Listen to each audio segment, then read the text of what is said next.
कार्रवाई की गई है, सनहा दर्ज कर दिया गया है। दैनिक जागरण अखबार ने जो है बहुत अच्छे ढंग से इस पूरे आप कहें कि सिंडिकेट का उन्होंने जो है खुलासा कर दिया है। एक गर्भवती माता को स्कूटी में बैठा के ले जाया गया। सहिया का नाम आ रहा है, क्या उसका खुद का अस्पताल था या फिर वो किसी दूसरे अस्पताल में ले गई, क्या है इस सदर अस्पताल से जो पेशेंट लामा हो जाते हैं वो शहरी क्षेत्र के ही अस्पताल में इलाज कराते हैं, तो क्या अस्पतालों का विजिट किया जाएगा, जांच पड़ताल की जाएगी, कुछ कार्रवाई उस पर होगा? बीते दिनों आपने देखा होगा कि किस तरीके से लोहरदगा के सदर अस्पताल से एक मरीज़ को, जो गर्भवती मरीज़ थी, उसको जो है स्कूटी में ले जाया गया निजी अस्पताल और उसके जो बिचौलिए होते हैं उसके द्वारा। इसके साथ ही इस तरीके की लगातार कई खबरें भी आ रही थी और जो है अभी इस पर संज्ञान भी लिया गया है। हमारे साथ में इस वक्त जो है लोहरदगा जिला के CS doctor Raju Kashyap sir मौजूद है। इन्हीं तमाम मुद्दों पर सर से बात करेंगे और जानेंगे कि जो अभी हालिया जो घटना है उस पर क्या कुछ एक्शन लिया गया है, क्या कुछ कार्रवाई की गई है। सर क्या कहेंगे, क्या कुछ एक्शन लिया गया है? वो जो वारदात हुई कि एक गर्भवती माता को स्कूटी में बैठा के ले जाया गया, एक्चुअली वो मरीज को रेफ़र किया गया था रांची और सारा पेपर्स दे दिया गया था, रिसीव करा दिया गया था।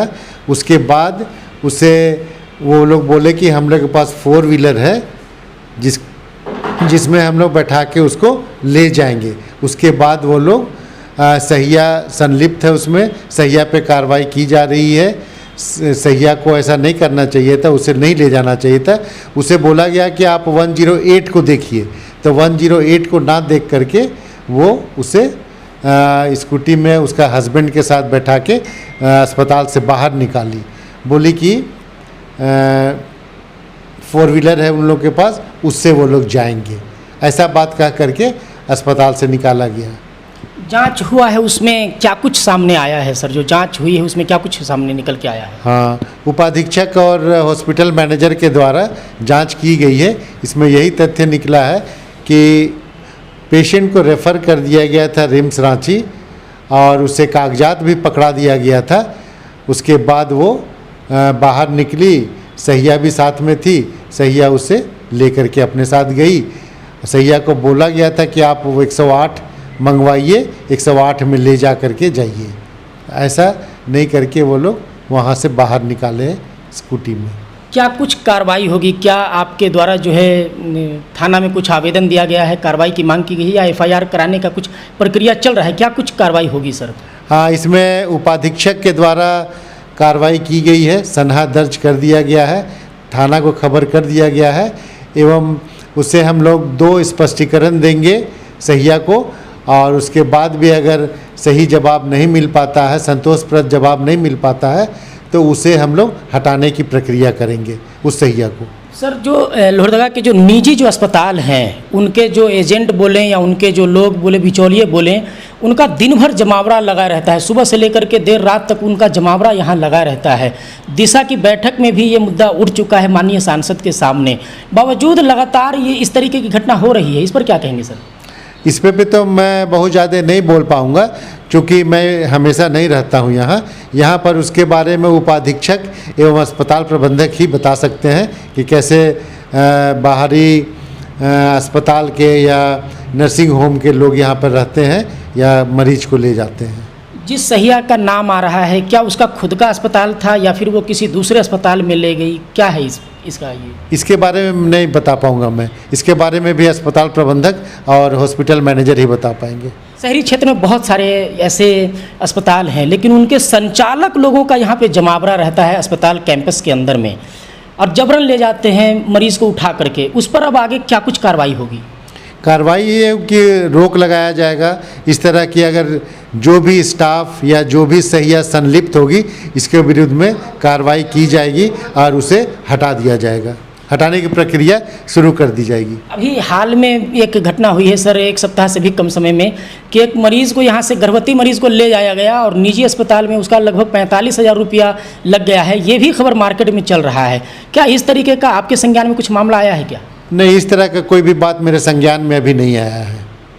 लेकिन जो बिचौलिए हैं वो लगातार हावी हैं, तो क्या अब उनको अंदर आने के से रोका जाएगा या फिर क्या कुछ एक्शन लेंगे, उस पर कुछ कार्रवाई करेंगे सर?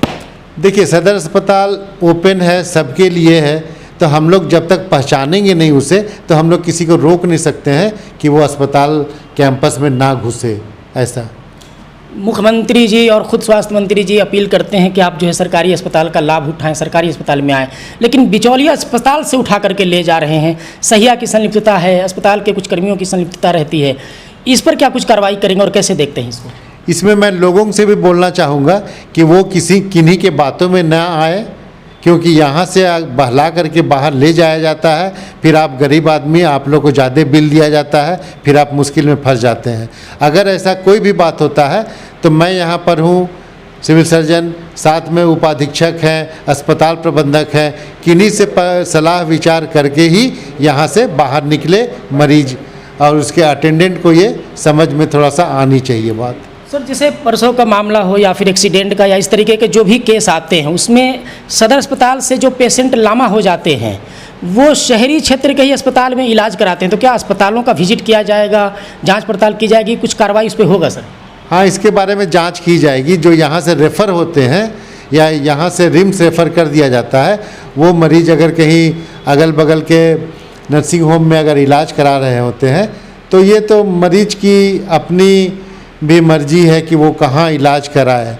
अगर वो लोग ज़बरदस्ती उसे ले जाते हैं तब ये गलत बात होती है, और नहीं तो मरीज अगर जहाँ इलाज कराना चाहे वो करा सकता है। गरीब लोग को बच के रहना है। गरीब लोग का एक एक पैसा बहुत कीमती है, उनके पास बहुत मुश्किल से पैसा आता है।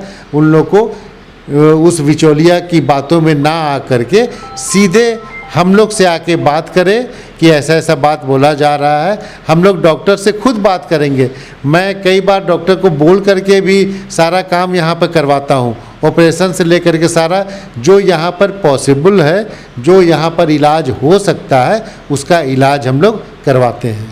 सर, जो बिचौलिए होते हैं वो मरीज़ को एक ही चीज़ बोलते हैं कि सरकारी अस्पताल है, यहाँ बेहतर इलाज आपका नहीं होगा, कम खर्च में हम आपका निजी अस्पताल में इलाज करा देंगे। तो जो आम शहरवासी हैं उनसे क्या अपील करेंगे सर आप? अपील मेरा यही रहे कि उन लोगों के बातों में ना आए। आप देखें कि यहाँ पर डॉक्टर हमेशा उपलब्ध रहते हैं, और कोई भी प्राइवेट नर्सिंग होम में हमेशा 24/7 कहीं पर भी आपको डॉक्टर नहीं मिलेंगे। सदर अस्पताल में रात के आप 11, 12, 1, 2 बजे भी आएंगे तो यहाँ पर आपको हमेशा डॉक्टर उपलब्ध रहेंगे, तत्पर रहेंगे इलाज के लिए। आप लोग के लिए है, आप लोगों का इलाज के लिए है। तो आप किन्हीं के बातों में ना आए। अगर पूछताछ भी करनी है तो उपाधीक्षक, अस्पताल प्रबंधक एवं मुझसे, सिविल सर्जन से आप बात कर सकते हैं। तो अभी आपने देखा कि लोहरदगा जिला चिकित्सा पदाधिकारी डॉक्टर राजू कसब सर हमारे साथ में हैं, और जो हालिया जो घटना हुई है, जिस तरीके से सदर अस्पताल से गर्भवती मरीज़ को स्कूटी में उठा करके ले जाया गया, उस पूरे मामले पर अपनी बात को रख रहे थे कि जांच भी हुई है और दोषी भी लोग पाए गए हैं। सदर थाने में जो है डीएस के द्वारा आवेदन भी दिया गया है। अब उस पर जो है निश्चित तौर पे कानूनी कार्रवाई भी होगी। लेकिन ये पूरा मामला जो सामने आया उसकी प्रशंसा करनी पड़ेगी दैनिक जागरण अखबार की। दैनिक जागरण अखबार ने जो है बहुत अच्छे ढंग से इस पूरे, आप कहें कि सिंडिकेट का उन्होंने जो है खुलासा कर दिया है, और बहुत अच्छे ढंग से इस पूरे मामले को जो है, इस खबर को सामने लाया, जिसके बाद ये प्रशासन के संज्ञान में आया और उसके बाद आम नागरिक भी जान पाए। क्योंकि इस तरीके से बिचौलियों के द्वारा, हॉस्पिटल के कुछ स्टाफ के द्वारा, सहिया के द्वारा जो है अस्पताल से मरीज़ों को ले जाने की खबरें बहुत चल रही थी। पहले सुनने में बहुत आता था, खबरें बहुत चल रही थी, लेकिन ये जो पूरा घटना है ये सामने आया है, तो इसमें जो है कहीं ना कहीं दैनिक जागरण अखबार की जो है प्रशंसा करनी पड़ेगी। उन्होंने जो है पूरी ईमानदारी के साथ में इस खबर को सामने लाया, प्रशासन के संज्ञान में आया, सीएस सर के संज्ञान में आया, और उसके बाद जो है अब जो है कार्रवाई आगे बढ़ रही है। आपने सुना कि सर ने भी कहा कि अगर इलाज के नाम पर कोई बरगलाता है तो आप डायरेक्ट इनसे संपर्क कर सकते हैं, हॉस्पिटल प्रशासन से संपर्क कर सकते हैं। लेकिन जो बिचौलिए हैं, जो लोग दिन भर जो है अस्पताल का चक्कर लगाते रहते हैं, सुबह 6 बजे से लेकर के रात 11 बजे तक, उनके झांसे में आपको नहीं आना है। आज की इस वीडियो में इतना ही, मिलेंगे अगली वीडियो में। तब तक के लिए जोहार, जय हिंद, जय झारखंड।